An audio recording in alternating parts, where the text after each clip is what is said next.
Hello everyone, एक बार फिर से स्वागत है आप सभी का हमारे यूट्यूब चैनल में। दोस्तों, आज के इस वीडियो में हम देखेंगे बिहार बोर्ड क्लास 7 का साइंस चैप्टर नंबर 1 का क्वेश्चन आंसर देखेंगे। तो आइए शुरू करते हैं, जिसमें देखिए पहला चैप्टर है पादपों में पोषण। पहला चैप्टर क्या है? पादपों में पोषण। इसका हम क्वेश्चन आंसर देखेंगे। तो आइए देखते हैं कि इसमें पहला क्वेश्चन क्या कहता है। देखते हैं, ये पहला क्वेश्चन है,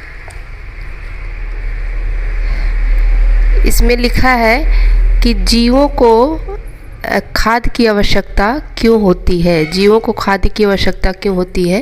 तो इसका आंसर हमने शॉर्टकट में लिख लिया है कॉपी पे। तो इसका आंसर हो जाएगा, यहाँ पे है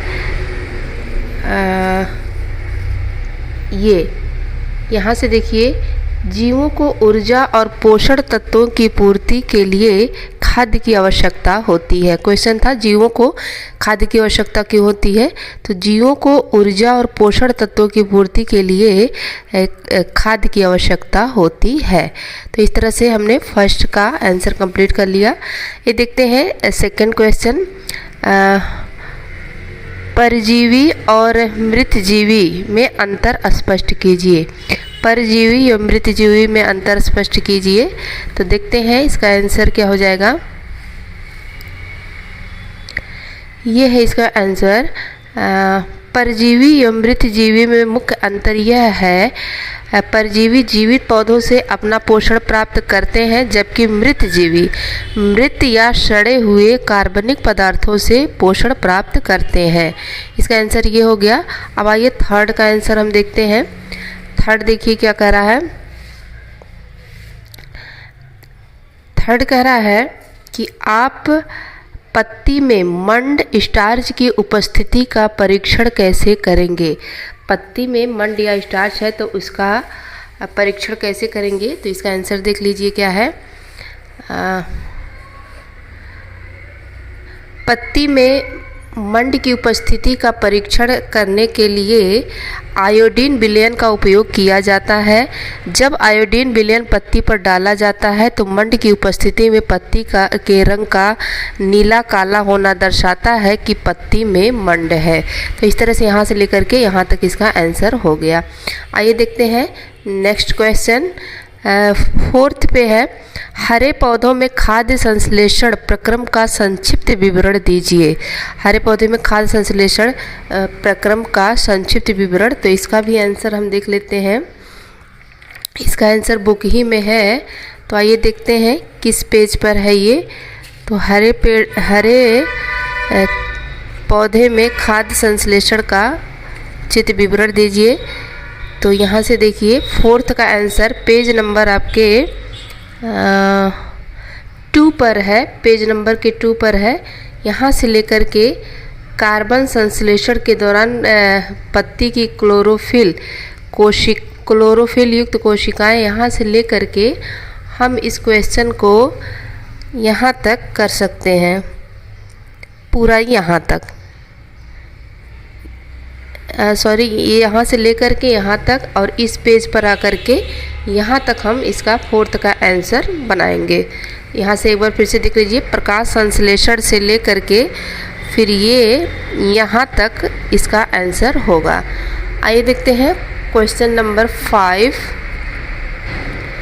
क्वेश्चन नंबर 5 क्या कह रहा है, किसी प्रवाह चित्र के सहायता से दर्शाइए कि पादप भोजन के मूलभूत स्रोत है। प्रवाह चित्र के द्वारा हमें दर्शाना है कि पादप जो है भोजन के मूलभूत स्रोत है। तो इसको देखिए इस तरह से हम कर सकते हैं। जैसे ये पादप प्रवाह चित्र मतलब सीक्वेंस से क्या क्या होता है।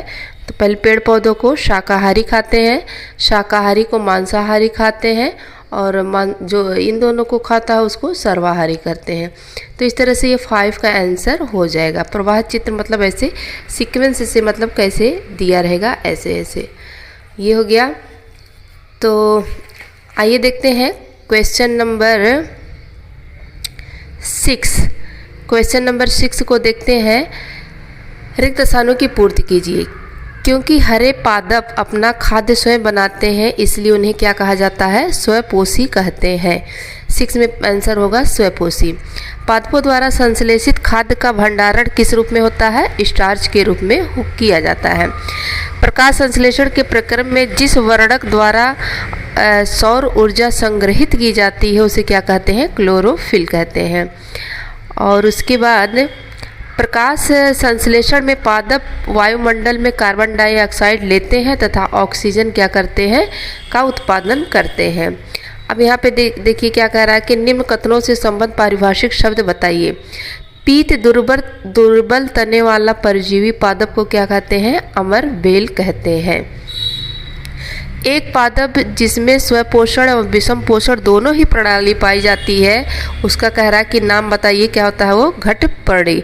जिसमें स्वपोषण और विषम पोषण होता है, ये वो उसका ऐसे पौधे का नाम लिखना है तो ये क्या हो जाएगा? घटपर्णी हो जाएगा। वे रंध्र जिनके द्वारा पत्तियों में गैसों का आदान प्रदान होता है उसको क्या कहते हैं? स्टोमेटा कहते हैं। अब यहाँ देखिए सही गलत का सही पे टिक करना है। अमरबेल उदाहरण है किसका? परजीवी का। कीटों को पकड़कर अपना आहार बनाने वाले पादप का क्या नाम है? घटपर्णी नाम है। तो आइए देखते हैं। क्वेश्चन नंबर 8 कंप्लीट हो गया। क्वेश्चन नंबर 9 को देख लेते हैं।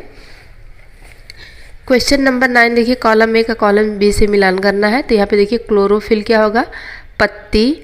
नाइट्रोजन क्या होगा? जीवाणु। अमरबेल क्या होगा? परजीवी। जंतु का किससे होगा? परपोषित। कीटभक्षी क्या होगा? घटपर्णी या पिचर पादप। और यहाँ पे फिर से ये अब आइए देखते हैं सही गलत का निशान लगाना है। प्रकाश संश्लेषण में कार्बन डाइऑक्साइड मुक्त होती है तो गलत है, ऑक्सीजन मुक्त होती है।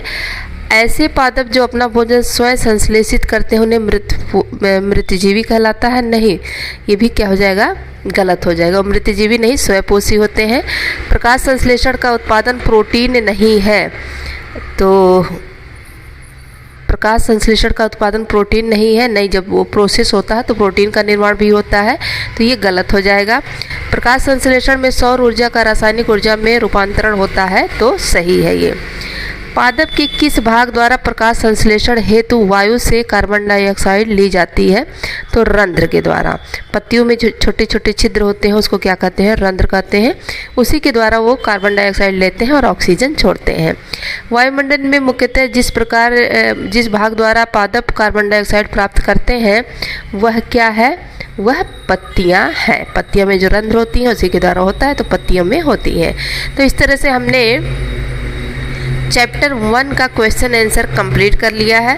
तो वीडियो कैसा लगा कमेंट करके ज़रूर बताइएगा, और अगर पसंद आए तो प्लीज़ इसे लाइक करिएगा, चैनल को सब्सक्राइब करिएगा। वीडियो देखने के लिए थैंक यू, धन्यवाद।